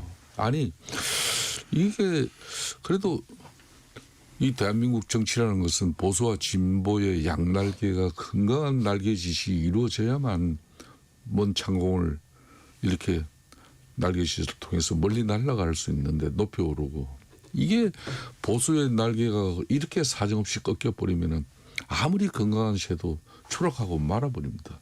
그게 대한민국 중도층이나 무도층 그리고 합리성을 추구하는 많은 국민들이 그 걱정을 하고 있는 거예요. 저는 그런 측면에서 아니 내년 지방선거를 두고 이 윤석열 전 대통령의 망상에 거기에 또 추종하는 세력들이 당의 중심축을 이루고 그 친구들이 또 이번 대선 전략을 수립해서 이런 두 번 다시 한마디로 국민들에게 씻지 못할 그런 대한민국 정당사에 오점을 남기는 이런 보수 정당의 모습을 국민들에게 우리는 보여줘 버렸어요.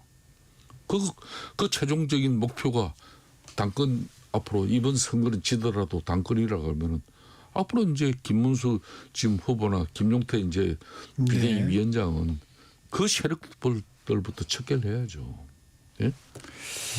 저는 뭐 그럴 일은 없다고 보지만은 대체적인 지금 현재 우리 당이 왜 이렇게 망가졌나 이걸 진단하는 많은 정치 평론가들이나 언론들의 사설 칼럼이 그걸 방증하고 있는 거죠.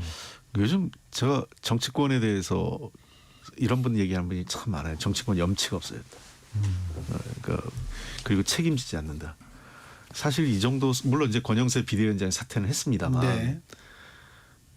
그 이런 상황이 오는 데까지 저는 이런 것 같아요. 국민의힘이 그 윤석열 대통령이 비상계엄을 하는 것도 막지 못했고, 그다음에 그 막지 못한 사실은 뭐 그 총리가 그 당시 가장 그 중요한 역할을 하고 있었던 총리가 막지 못한 총리가 대통령 후보로 나오겠다라는 것도 제가 보면 염치 없는 짓이었고요.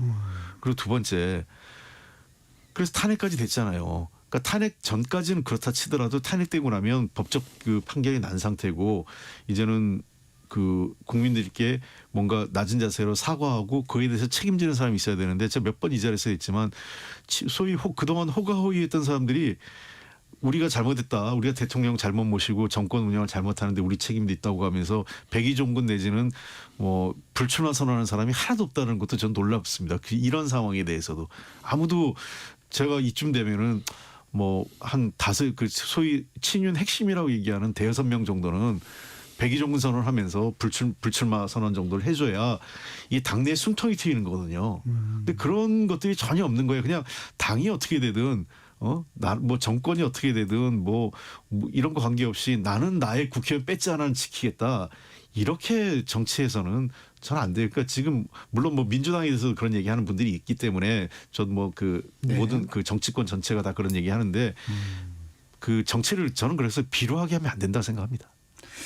이번에 권영세 비대위원장 자리에 초선인 김용태 비대위원을 내정하고 사무총장의 박대출 의원 4선이죠.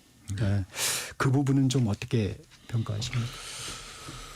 저는 김문수 지금 현재 후보 입장에서는 제가 김문수 후보를 누구보다 잘 알고 있습니다. 네. 한때는 사회주의 혁명을 꿈꾸던 청년이었어요. 또 노동운동에 뛰어들어서 늘 사회적 약자와 장시간 저임금 노동자들을 위해서 자신의 모든 것을 바치고 싶어 했던 그 진정성이 있었던 사람입니다. 그래서 흔히 말하는 운동권에 이렇게 제일 큰 마탱, 그리고 이제 흔히 말하는 위장취업이라는 소리를 들었지만은 그래도 정치 권력이나 그리고 가진 자로부터 늘 핍박, 억압받고 장시간 저임금 노동에 그 신성한 노동이 망가지는 그 암울함을 위해서 몸을 던졌던 그런 김문수 후보의 그런 과거의 이력이 있습니다.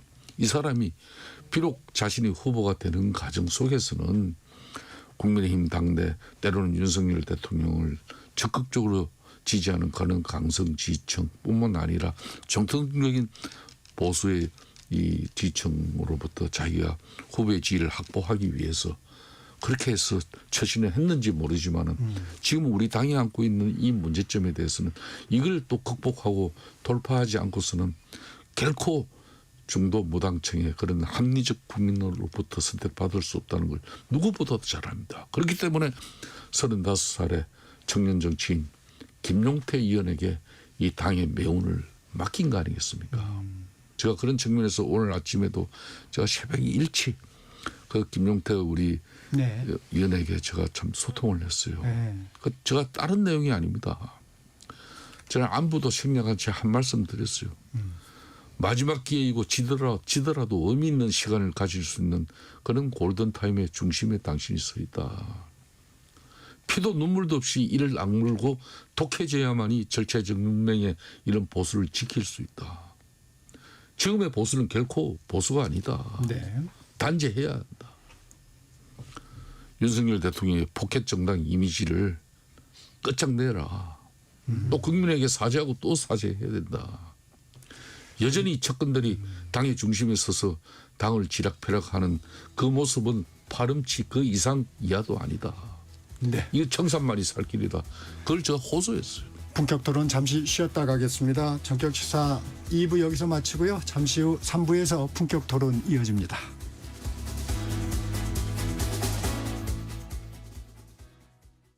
잠시 후 8시 반부터 일부 지역국에서는 해당 지역 방송을 보내드립니다. 워렌 버핏은 가치 투자, 필립 피셔는 성장주 투자, 피터 린치는 장기 투자. 방법은 달라도 목표는 하나. 성기영의 경제쇼가 성공의 길로 안내합니다. 깊이 있게, 명쾌하게, 지금 이 시대 경제에 관한 모든 것을 알려드립니다. 평일 오후 4시 5분 성기영의 경제쇼와 함께하십시오.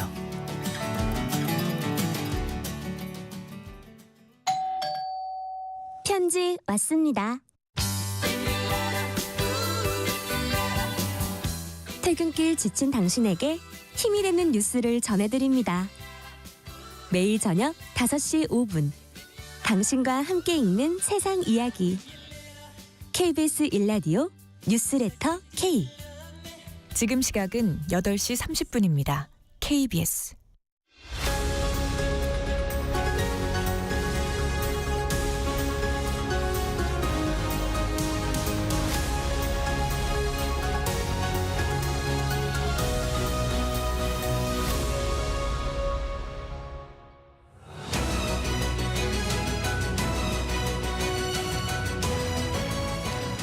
본격 토론 이어갑니다. 김성태 전 국민의힘 원내대표, 홍익표 전 민주당 원내대표 함께하고 계십니다. 윤 전 대통령이 대국민 호소문을 냈습니다. SNS에 국민의힘 대통령 후보 경선은 격렬한 논쟁과 진통이 있었지만 여전히 건강함을 보여줬다. 김문수 후보가 제시하는 원칙을 지키는 정치는 바로 자유민주주의 본질을 보여준다. 이번 선거에서 승리해야 하며 승리할 수 있다며 단결을 호소했습니다. 이 부분은 좀 어떻게 보셨습니까? 김성태 대표.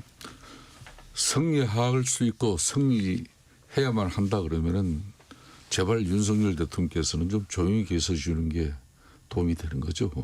지금 과연 이 오늘부터 이제 21일 이 선거운동 기간을 치러야 되는 이 국민들에게 윤석열 대통령의 그 메시지가 어떤 감흥과 또 감동을 줄 수 있다고 아직도 망상이 젖어 있는지 저는 납득이 안 가요. 저 더 이상 저도 그 윤석열 전 대통령의 그 멘트에 대해서는 뭐 저도 그냥 논평하고 싶지 않고요. 그 말도 안 되는 일이죠. 그 누가 그러더라고 욕을 해요. 지금 윤석열 전 대통령이 저렇게 이제 활동하고 막 정치적으로 SNS 쓰고 이런 걸 보면서 야, 그때 구속을 풀어준 게 이게 도리어 그 국민의힘이 도움이 된 거냐 이런 얘기하는 분이 많아요. 보수 쪽에서요. 차라리 그냥 계속 구치소에 있었으면 아예 좀 잊혀진 존재나 그냥 아니면 전체 정치 영향력이 없었을 텐데 밖에 있다 보니까 도리어 이번 경선 과정에서도 여러 가지 관여한 것 같다는 얘기를 끊임없이 나돌고 저희들은 그 관여했다고 보고 있는데 하여간 그런 얘기들이 설이 계속 그 정치권에서 논의가 되고 본인이 중요한 정치적 사마다 마치 그 보수의 무슨 사상적 지도자처럼 이렇게 얘기하는 것 자체가 제가 보기에는 좀 많이 본인의 현실적 위치를 지금 오판하고 있는 것 같다 생각 들고요. 과연 저 멘트가 얼마큼 김문수 후보와 국민의힘에 도움이 되겠습니까? 저는 아까 그래서 김용태 그 새로운 비대위원장이 제일 먼저 할 거는 윤석열 전 대통령과 관계를 끊는 거예요. 그러니까 출당 공고 내지는 안 되면 그냥 제명을 하더라도 윤석열 대통령과의 관계 고리를 끊어서 그 새로운 변화를 가져와야지. 안 그러면 끊임없이 내란과 연계된 정당이라는 민주당과 여러 어떤 시민사회단체 비판에 국민의힘은 계속 곤욕을 치르는 거죠. 왜냐하면 윤 대통령이 거기 있는 한 계속 그럽니다. 마치 국민의힘이 윤 대통령을 보호하고 지지하는 것처럼 모양새를 붙일수록 저는 이번 대선의 승패를 떠나서 선거야 한 번의 대선, 물론 대선 중요한 선거지만 병가지 상사입니다. 그 선거에서 승패는. 근데 앞으로 1년 후에 지방선거 또 3년 후에 총선 등등 여러 가지 선거가 줄지어 있는데 저는 윤 대통령과 관계를 제대로 끊지 못하면 국민의힘이 정말 극우 정당에 대한 타이틀, 내란 정당이란 타이틀, 그리고 앞으로 경쟁력 없이 보수의 지위, 보수 세력의 재편에 있어서 굉장히 주도하는 세력이 아니라 끌려가는 세력이 될 것 같아요. 이 당내에서는 이게 중도 확장에 좀 악재다 이런 평가가 있는 반면에 또 이 광장의 세력이 다시 결집할 수 있을까? 또 이런 생각도 있는 분도 있어요. 저는 그렇게 생각해요. 물론 광장에 지금 아스팔트 우파가 일부 국민의힘의 지지층에 있는 것도 많지만 네. 그 지지층의 그런 극단 세력에게 공당이 좌지우지되는 것은 굉장히 나쁜 겁니다. 사실은 국민의힘이 문제가 됐던 거는 지난 황교안 당대표 시절부터 이런 일이 발생을 한 거죠. 사실은 아스팔트 극우 세력들 또는 뭐 일부 종교, 정광훈 목사를 비롯한 일부 종교단체 세력들하고 연계된 사람들이 당권을 지었고 대선 후보가 된 거예요. 3년 전에 거슬러 보면요. 그때 홍준표 후보가 민심에선 이기고 당심에서 진 거예요. 그렇죠. 그 당시에도. 사실은 그때 많은 사람들이 홍준표 후보가 올라왔으면 본선에서도 무난히 이길 수 있다라는 게 국민의힘 쪽의 상식적인 그 판단을 했던 분들이 생각이었어요. 근데 아스팔트 우파는 반대 선택을 한 거죠. 윤석열이라는 사람을 선택을 했던 거였고 지금도 계속 한동훈 대표를 쳐내는 과정 또 여러 가지 과정들이 저는 이 아스팔트 우파들에 휘둘려 가지고는 저는 국민의힘이 모르겠어요. 그냥 뭐 한 지지율 한 20-30%의 정당 보수 그 극단적인 세력에 좌우된 정당으로서의 명맥을 유지할지 모르겠지만 다시 집권할 수 있는 정당으로 가기에는 이번에 그 관계를 정리하지 않으면 어렵다고 봅니다. 한동훈 전 대표도 절여내라. 윤 대통령 출당 조치가 필요하다 그랬는데 가능할까요? 불가능이 어디 있습니까? 정치판에서.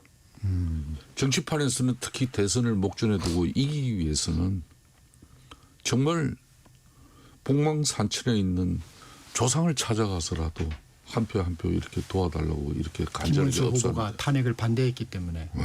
지금 그런 측면에서 우리가 이제 6월 3일 날 그래도 최종적으로 의미 있는 성적표를 손에 쥐려고 하면은 그러니까 절대적 입법 권력의 중심에 서서 탄핵을 남발하고 또 폭력적 어떤 독단적 입법 행위를 통해서 행정부를 거의 무력화시키는 그런 과도한 입법 권력 국민들이 지켜봤습니다. 또 타협하지 않는 대통령의 이 통치 권력의 문제점에 대해서도 국민들이 너무나 잘 알아요. 그러면 이재명 진 민주당 후보랑 같은 그 과도한 입법 권력의 중심에 서서 3년 동안 윤석열 대통령과 대척점을 가지고 또 이 사람이 또 손에 대통령 5년짜리 행정부의 수반이 되어서 통치 권력마저도 손에 쥐어버리면 아직까지 대한민국 국회의원의 임기는 3년이나 넘게 남았는데 그러면 그 기간 동안에 대한민국이 어떻게 될지 이걸 걱정하는 국민들이 왜 없겠습니까? 엄청나게 많죠.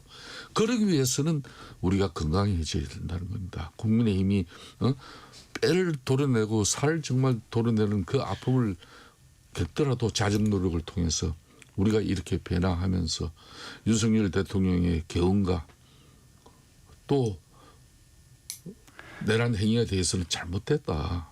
이렇게 우리가 사과하고 그런 측면에서 윤석열 대통령을 성급히 하고 지원해야죠. 지원내고 또 그렇게 함으로써 우리가 달라진 모습을 가지고 우리 후보의 이미지와 정책 비전을 우리 국민들에게 일켜지게 해야지. 그걸 22일이기 때문에 짧은 시간 동안 뭘 할 수 있겠나 이러면은 그냥 이 불을 보듯 뻔한 거죠. 저는 그런 측면에서 이재명 대표가 국민들의 이번에 또 선택을 받으면 대한민국의 미래 정말 위험해질 수 있다는 이 절박함을 국민의 힘은 만들어내야 돼요. 네. 우리의 헌신과 희생 없이 어떻게 국민들에게 이재명이 그냥 그 엄청난 사법 리스크를 안고 또 대통령 당선되면은 대통령 재판 뭐 중지법을 만들어 가지고 이런 걸 이미 국민들 다 지켜봤지만은 그 이재명 후보가 대처하는 민주당 방식에 국민의힘은 그냥 지난 3일 동안 후보 교체 이런 엄청난 막장 드라마만 보여준 거예요. 그러니까 끊임없이 이재명 후보의 독주는 이루어지고 있는 겁니다. 저 자꾸 이제 이재명 후보의 독주 얘기를 많이 하는데 저는 그렇게 생각하지 않습니다. 뭐 이재명 그 후보가 지금까지 물론 뭐 이런 그 많은 곡절도 있었고 그렇게 하지만 기본적으로 매우 실용적인 생각을 갖고 있고 사고의 유연성이 많으세요. 그 최근에 중도 그 보수까지 외연 확정을 하려고 하는 것 자체가 저는 상당한 진정성을 갖고 있고 그리고 본인이 진짜 많은 고민하는 게 단순히 그 특정 정당의 대통령이 아니라 대통령이라면 국민 모두를 대변할 수 있는 그리고 국민 모두에게 공감할 수 있는 대통령이 되기 위해서 상당한 고민을 하고 있습니다. 그리고 지금 야당 시절에 윤석열 정부를 견제하기 위해서 민주당이 했던 행태하고 집권 여당이 됐을 때에는 그런 행태가 반복되리라고 생각되진 않아요. 그러니까 그건 전혀 다른 얘기죠. 그래서 훨씬 더 민주당으로서는 굉장히 부담이 큽니다. 무한 책임이기 때문에. 그러니까 입법 말씀하신 대로 의회의 다수 의석을 갖고 있고 행정 권력을 갖게 되면 누구 탓을 할 수가 없잖아요. 그러니까 윤석열 정부는 야당 때문에 못했다. 뭐란 변명이라도 핑계거리를 찾았는데 우린 핑계거리를 찾을 수가 없기 때문에 그렇죠. 함부로 훨씬 더 지금보다는 절제되고 겸손하고 그다음에 뭔가 일 처리에 있어서 유연하면서 그 능력을 발휘하기 위해서 굉장히 고민을 할 거라고 생각을 합니다. 그런 부분에 대해서 저는 제가 옆에서 지켜본 이재명 후보를 한번 의심하지 않습니다. 굉장히 잘 그런 부분에 대해서 사려 깊게 행동하실 거로 생각합니다. 네, 빅텐트 얘기 좀 해볼게요. 네. 김문수 후보 광폭의 빅텐트를 통해 국민 통합이 중요한 때라고 했는데 이 부분이 이제 단일화부터 조금 막히고 있어요. 그렇습니다. 이제 원래는 이제 국민의힘 대선 전략이라면 우리 당 후보는 이제 쉽게 말하면 집토끼에 치중하고 가령 한덕수 이제 후보 같은 경우는 중도의 예행을 넓혀 나갈 수 있는 그런 산토끼를 비유한다 그러면은 그렇게 해서 단일화가 필요한 건데 이 단일화가 쉽게 말하면 국민들에게 감흥과 감동을 주는 그런 단일화가 못 됐기 때문에 이미 사실상 한덕수 중심의 빅텐트 출발은 이미 끝났다고 해도 과언이 아니죠. 이제 남은 것은 이제 범보수 단일화. 그런 측면에서 개혁신당 이준석 후보와의 의미 있는 단일화를 가져가려면은 이건 정말 쉽지 않아요. 이미 그러면 개혁신당의 이준석 대표 후보 입장에서는 본인이 정말 보수를 위해서 헌신하고 희생하고 싶다 하더라도 우리 보수의 본산인 국민의힘이 달라진 뭔가 모습이 보여야만이 자신의 어떤 헌신과 희생의 그 가치를 보람을 찾을 수가 있는 건데 아무런 우리가 담보를 해줄 수 없는데 그 사람이 그렇다고 해서 이재명이 민주당 후보가 대통령 되는 것만은 막아야 된다는 그런 본인도 처절함 가지고 있죠. 그렇다고 해서 지금 이 상태에서 이 빅텐트를 이준석 후보 빠진 빅텐트 무슨 의미가 있겠습니까? 지금 현재 이번 조기 대선 같은 경우는 7명의 후보밖에 안 되는데 가장 역대 대선 중에서 후보가 제일 적어요. 그나마 의미 있는 국민 지지율이 나오는 게 지금 이재명, 그런 김문수 후보, 이준석 지금 현재 후보인데 그런 측면에서 앞으로 단일화 정말 쉽지 않습니다. 어떻게 보세요? 어려울 거로 봅니다. 일단은 이낙연 전 총리 같은 경우는 빅텐트의 대상이었는데 전혀 하지 않겠다고 지금 이제 사실상 관여하지 않겠다는 식의 의사 표시였잖아요. 그리고 이준석 후보 입장에서도 빅텐트 이게 후보 단일화든 연대할 이유가 하나도 없습니다. 그러니까 예를 들면 연대했을 때 승리할 수 있으면 모르겠는데 그렇지도 않고 그리고 굉장히 국민의힘에 나쁜 추억이 있는 거죠. 당대표를 할 때 강제로 자기가 쫓겨난 거 아니겠어요? 이번에 김문수 후보 과정이 똑같이 재연됐다고 하면서 내가 당해봤어 더 잘한다 이런 얘기를 언론에서도 얘기를 했어요. 이준석 후보가. 그런 측면에서 이준석 후보는 이미 대선의 판세를 본인이 어쩌면 자기가 경우에 따라서는 김문수 후보의 버금가는 경쟁력을 갖게 되면서 2등 싸움도 할 수 있다고 생각하는 것 같아요. 지금 그래서 상황에서. 그 부분이 좀 궁금합니다. 홍준표 전 대구시장은 덕담인지는 모르겠지만 이번 선거는 이재명 후보와 이준석 후보의 양강구도가 될 것이다. 이런 얘기도 했고 이준석 후보 중도 보수의 헤게모니를 잡겠다며 1차로 지지율 15%를 목표로 한다. 이런 얘기도 했는데 제3정당의 돌풍 가능성은 좀 어떻게 보세요? 통상 지금까지 정치권에서는 제3정당이 돌풍을 일으키기가 쉽지가 않습니다. 가장 많은 경쟁력을 보였던 사례가 안철수 후보 케이스가 지난 2017년에 한 20%가 넘었지 않습니까? 3등을 했죠. 근데 그때도 사실은 처음에는 1, 2등을 다퉜어요. 그러니까 문재인 후보 다음에 2등으로 안철수 후보였고 그때는 홍준표 후보가 계속 상당한 격차 10% 이상의 격차를 보이면서 3등을 하다가 마지막에는 뒤집혔지 않습니까? 그게 왜 그러냐면 거대 정당의 핵심은 당 조직력이 꽤 있다는 거예요. 조직력이 있기 때문에 나중에 막판에 가서 바닥에서 표를 이렇게 긁어오고 흡수하는 능력이 있는 거죠. 막판에 힘이 있는 거죠. 그 당시 안철수 후보는 그래도 40석에 가까운 제3정당이었고요. 근데 지금 이준석 후보는 거의 미치지 못하는 정당이죠. 그런 측면에서 글쎄요, 그만큼 안철수 후보만큼의 돌풍을 일으킬까에 대해서 조금 회의적이긴 합니다. 다만 그때보다 지금 그 당시에 홍준표 후보는 나름 어려운 환경에서 그때도 홍준표 후보가 나름 2등 전략을 했던 거예요. 그러니까 국민의힘이 2등도 못하면 큰일 난다 싶어서 최선의 노력을 했던 거죠. 근데 지금 이 국민의힘의 과정을 보면 그 당시보다도 선거 전략이나 어떤 이 판세 운영이 좀 세련되지 못해요. 그런 측면에서 도리어 이준석 후보발 어떤 그 힘보다는 국민의힘이 스스로 뒷심을 자꾸 잃어갈 가능성도 있다. 만약에 그럴 경우에는 저는 이준석 후보가 꽤 의미 있는 득표율을 가져갈 수 있다. 그러니까 지금 이미 저는 이렇게 그 지지율 조사를 나눈 거 보면 이재명 후보에 대한 지지율은 상당히 결집돼 있어요. 제가 여러 차례 지금 결집돼 있고 박스권은 이미 탈출했고 그다음에 견고해요. 어떠한 일이 일어나도 그 지지율이 흔들리지 않아요. 그러면 지금에 있는 무당층, 중도층의 상당 부분은 원래 국민의힘을 지지했던 보수 우파 중에 상당수가 떨어져 나온 거거든요. 일반적으로 보면은 양쪽이 지금쯤은 정상적인 상황이라면 민주당 후보와 국민의힘 후보가 45% 안팎에서 붙어 있어야 되거든요. 한 3%에서 5% 상황으로. 근데 국민의힘 후보가 꽤 많이 뒤쳐져 있는 경우는 상당수의 국민의힘 지지자들이 중도 무당층으로 가 있는데 그 사람들이 민주당 후보를 못 찍겠다고 할 때는 투표를 포기하거나 내지는 이제 세 가지 선택이죠. 김문수 후보를 그래도 찍거나 아니면은 투표를 포기하거나 아니면은 이준석 후보에게 표를 몰아줘서 미래를 선택하거나 이런 방식이 있겠죠. 시간이 좀 짧습니다. 김성태 대표님, 이준석 후보의 경쟁력.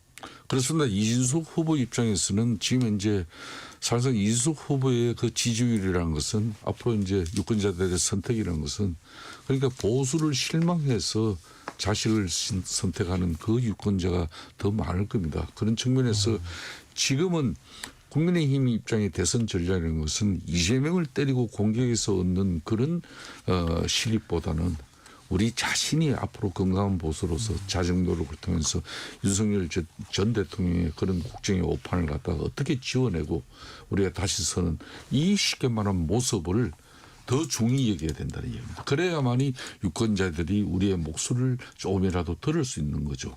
저는 그런 측면에서 21일이면은 밖으로 낼 수 있습니다. 그런 김용태 이제 우리 국민의힘 비대위원장과 또 뜻있는 의원들이 큰 변화를 만들어 나가길 바라겠습니다. 네, 오늘 여기까지 듣겠습니다. 김성태 전 국민의힘 원내대표, 홍익표 전 민주당 원내대표와 함께했습니다. 고맙습니다. 네, 고맙습니다. 정적시사 듣고 계신 지금 시각 8시 47분입니다.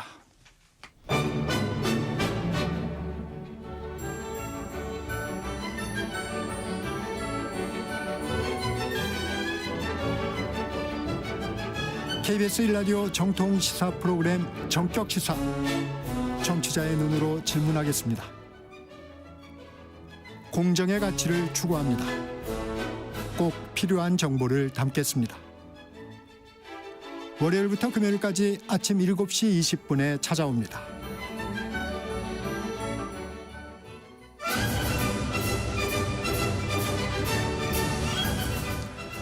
스포츠로 활기차게 한 주를 여는 스포츠 먼데이 KBS 김한수 기자와 함께합니다. 프로야구 소식부터 알아봅니다. 한화의 상승세가 거침이 없습니다. 네, 지는 법을 잊어버렸다 이런 표현들을 쓰시더라고요. 그리고 한화의 보살 팬들이 예전에는 이기는 거 보기 힘들었는데 요즘은 자신이 없다, 질 자신이 없다. 선수들 하는 거 보면 이런 표현들을 쓰는 거 보면 한화가 정말 돌풍을 일으키고 있긴 한 것 같습니다. 사실 보면 결정적인 순간에 예전 같았으면 주자가 나가도 해결하지 못했는데 예를 들어 이번과 어제 같은 경우에도 보면 심우준이 살아나가면 문현빈이 적시타를 쳐서 불러들이고 또 노시환 선수가 나가면 최은성 선수가 적시타를 쳐서 불러들이고 잔류가 도무지 남지 않는 그런 경기를 하기 때문에 이거 이렇게까지 타격이 이렇게 살아날 수 있었는데 대체 작년엔 뭐 했나 이런 느낌도 들고요. 또 한편으로 마운드에서는 정말 완벽합니다. 어떤 투수를 내놔도 토요일 날 뭐 폰세 선수를 내놨더니 잘 던지고 어제 심지어 와이스 선수 같은 경우에는 공을 93개 던졌어요. 근데 8회까지 삼진 9개를 잡으면서 사실 1회도 던져도 되는데 뭐 모르겠습니다. 그 감독이 어떤 생각을 하셨는지 뭐이 선수를 보호해야 된다고 생각했는지 아니면 조금 뭐 우리가 보지 못하는 뭐가 났는지 그래서 좀 아쉽기는 해요. 첫 완봉승 이런 거 해도 괜찮을 것 같은데 9회면서 교체를 시켜서 그런데도 이겼습니다. 어쨌든 그래서 한화가 뭐 7연승 이후부터 그러니까 지난주 7연승 이후부터 8연승 9연승 되면 뭐 20년 만에 26년 만에 이렇게 했는데요. 이제 33년 만에 12연승을 했고요. 그게 참 대진운도 좋은 것 같아요. 이런 뭐 당하는 상대 팀에서는 억울하겠지만 주말에는 12키움이었습니다. 그리고 이제 내일부터 3연전 9위 두산입니다. 그러니까 뭐 두산이나 키움이 못하는 팀은 아니지만 어쨌든 지금 상황이 안 좋은 팀들이잖아요. 그런 팀들을 만나서 승승장구 쌓아가면 빙그레 때 가진 그러니까 전신 빙그레 때 가진 기록이 14연승인데 3경기를 이기면 15연승 네. 새로운 기록이 나올 수도 있을 것 같습니다. 근데 타자들 이런 거 보다 보니까 어제 이제 저도 홈런을 친 이진영 선수 인터뷰를 듣다가 보니까 재밌는 상황을 발생했는데 네. 문현빈 선수가 요즘 타격을 워낙 잘 치고 있잖아요. 그러다 보니까 이 타자들이 문현빈 선수의 배트를 빌려서 쓰는 것 같아요. 그러기도 합니까? 네, 이진영 선수는 지난번에는 문영빈 선수의 공을 탑 배트를 빌려서 홈런을 쳤고 어제는 이도용 선수 배트를 빌렸다고 하는데 그 배트가 원래 문현빈 선수 거랍니다. 그러니까 뭔가 기운이 있는 타자들 것을 빌렸으면서 좋은 영향력 이런 것들이 배트를 통해서 한화 선수들에게도 연결되는 것 같습니다. 이 한화에 가려져 있지만 롯데도 만만치 않습니다. 그런데 내야수들이 좀 순환이라고요? 네, 이상하게 유격수가 많이 다쳐요. 사실은 지난해 지금 롯데가 3위입니다. 뭐 원래는 뭐 흔히 이제 봄대라고 해서 봄에는 롯데 이래서 봄에는 잘하는 팀으로 알려져 있었는데 최근 몇 년간 그러지 못했거든요. 특히 작년 같은 경우에는 봄대도 없다 이런 말을 들었었는데 올해 롯데 선수들이 굉장히 잘합니다. 그런데 유격수가 계속 다쳐요. 지난달에는 이제 전민재 선수가 원래 이제 그 트레이드돼서 정말 트레이드 효자다 이런 말을 들었었는데 전민재 선수가 헤드샷을 맞았고요. 그래서 지금 일주일째 못 나오고 있고. 네. 근데 어제는 또 이제 그 더블헤더 2차전에서 이호준 선수가 또 공에 맞았어요. 물론 이제 뭐 특별한 이상은 없는 것으로 지금 밝혀지고 있는데 머리가 좀 예민한 부분이잖아요. 그렇죠. 네, 혹시 이제 무슨 일이 있을지 몰라서 계속 지켜보고 있는데 어쨌든 간에 중요한 순간에 유격수 두 선수가 다치는 상황이 발생해서 사실 큰 부상이 하나 생기면 이번에 기아의 김도영 선수 처음에 개막전 부상으로 인해서 전력 공백이 컸었잖아요. 롯데 모처럼 뭐 LG나 지금 하나만큼은 아니지만 굉장히 그 상승세를 타고 있는데 이런 부상이 발목을 잡지 않았으면 좋겠습니다. 메이저리거 샌프란시스코의 이정우, LA 다저스의 김혜성 이번 주말 경기에서는 좀 주춤했다고요? 네, 이정우 선수가 12타석 연속 안타를 못 치다가 오늘 새벽이죠. 미네소타와의 경기에서 첫 타석에 안타를 쳐서 13타석 만에 안타를 쳤어요. 그래서 원래 지난주까지만 해도 3할대 넘는 타율에 2루타 펑펑 치고 또 시즌 4호 홈런도 터뜨려서 그야말로 이정우 돌풍이다 그랬었는데 주말에 좀 소침하면서 타율이 2할 8푼 6리까지 떨어졌어요. 뭐 곧 회복할 선수이긴 하지만 이정우 선수가 투수를 공략하는 법을 알았다면 이제 메이저리그 투수들도 이정우를 잡는 법을 서서히 익혀가고 있는 게 아닌가 네. 조금 아쉽고요. 김혜성 선수 계속 뭐 매경기 안타는 치고 있는데 조금 아쉬운 것은 수비에서 특히 이제 뭐 주전 자기 주 포지션인 2루에서는 괜찮은 수비를 펼치는데 사실 LA 다저스가 멀티 포지션이라고 해서 여러 곳을 막 바꿔놓거든요. 외야로 나갔을 때는 조금 좋지 않은 모습을 보여서 수비부터 좀 안정감을 찾는다면 지금 타격 유지하고 한다면 당분간은 1군에 남아있지 않을까 싶습니다. 김민재가 독일 분데스리가에서도 우승을 맛봤습니다. 네.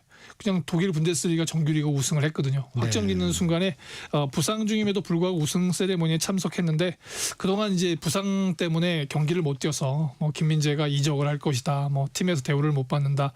이런 얘기 있었는데 어제 잘 보시면 그 우승하는 그 우승 그 패를 돌려서 선수들이 보통 주장이 먼저 들고 네. 돌리거든요. 돌리는데 6번째로 들어올렸습니다. 그만큼 그 팀에서 생각하는 그 위치가 적어도 6번째. 아, 그 순서에도 의미가 있나요? 네, 의미가 있습니다. 아무래도 주축 선수들, 예를 들어 주장이 들어올리고 밀러가 이번에 나가게 되는데 밀러가 들이고 그다음에 많은 그 공격 포인트를 올린 케인이 들어올리고 이런 식으로 가거든요.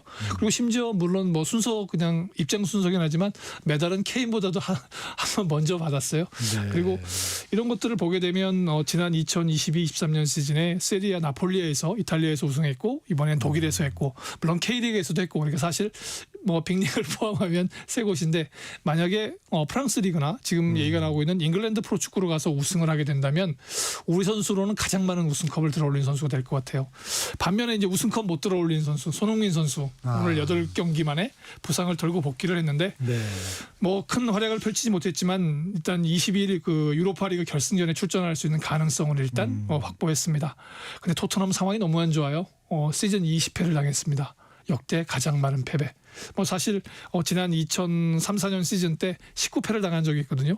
그거보다도 더 많이 당하고 지금 리그 17위입니다.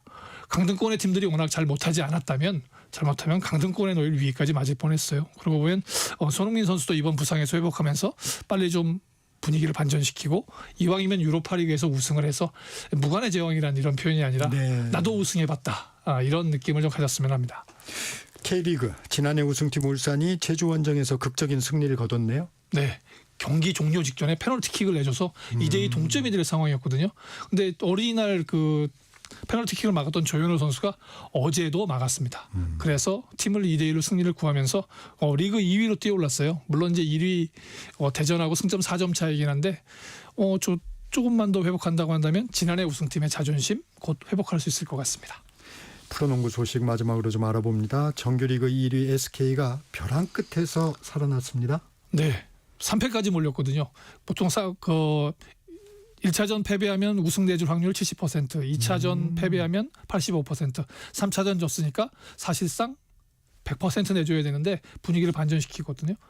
프로농구 역사상 3패를 당하고 우승한 팀은 아직 없습니다. 근데 이제 SK가 노장 오세훈 선수 등의 활약을 통해서 어제 73대 48, 무려 25점 차 득점 차로 이겼어요. 네. 분위기 반전을 확실히 성공했는데 부상이 좀 많습니다. 네. 그러니까 이럴 때는 이런 노장 선수 말고 외국인 선수 원이나 다른 선수들이 활약을 좀 해줬으면 좋겠는데 내일 이제 운명의 5차전이 펼쳐집니다. 5차전까지 이긴다고 한다면 프로농구 팬들 0%에 도전하는 우승 확률 0%에 도전하는 SK의 활약을 기대해봐도 좋을 것 같습니다. 네, 여기까지 듣겠습니다. 지금까지 스포츠 먼데이 KBS 김환수 기자였습니다. 고맙습니다. 정적시사 여기서 마무리합니다. 진행의 KBS 기자 정창준이었고요. 내일 아침 7시 20분에 다시 돌아오겠습니다. 여러분 감사합니다.